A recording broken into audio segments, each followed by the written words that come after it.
Nick from Hawk Pro Detailing here with a true professional. J&G, Shine Guys, in effect. What we're doing today, Jamie's gonna do a job that I would do in 60 in under 2. Jamie, what are we doing today?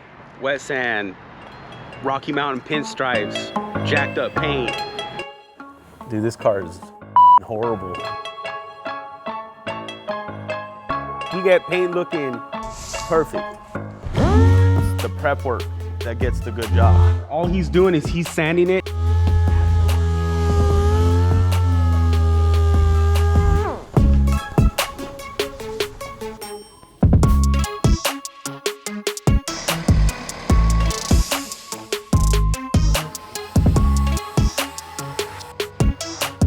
We got sand, then we got rotary, and then you got another rotary, me. All I'm doing is making a pretty. I'm making pretty patterns, nice 50-50 patterns, just having a clean work area. So now we'll move to the next step. It's gonna even be that much easier. Because like, you know, when you look at a hood after it's been rotary polished, it just looks like they just went ham, you know what I mean? So what I'm doing is, and that's what he's doing, he's getting out defects. All I'm doing is I'm making his work look good.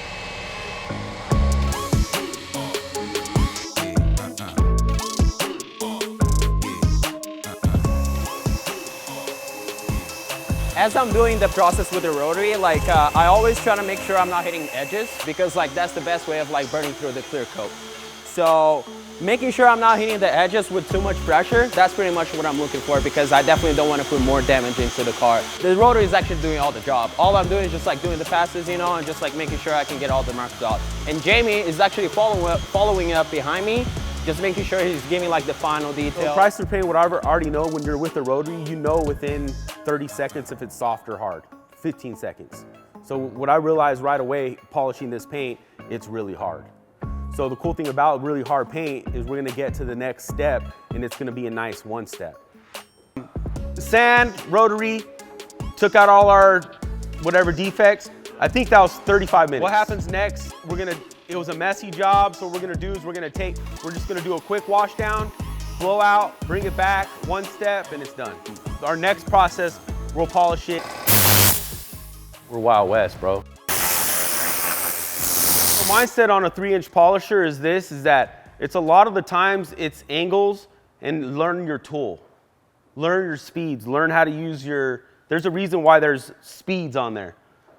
Learn your tool. That's the main thing with this. As long as you learn your tool, you should be good. Like, you technically could grab a smaller polisher and hit that, but you see me, I polished all these with just my rotor, and I'm using the biggest disc. We do use smaller disc, but for the most part, you should be able to access every part of it if you're polishing a lot.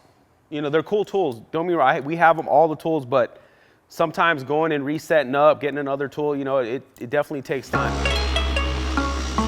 Now we just go to the final step. 3D1 and microfiber is going to be our final.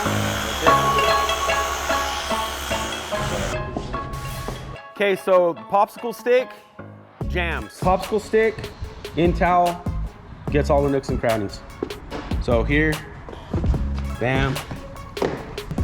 Look at that, nice and deep, it's in there. It's crucial. Look at that. That finish is amazing. Bop, bop, bop, bop, bop. Man, we need a moment of silence for this paint. Oh. Man, look at this. This is called what you see perfection. This is too good. They're just gonna bring back more cars to us. We shouldn't have did such a good job.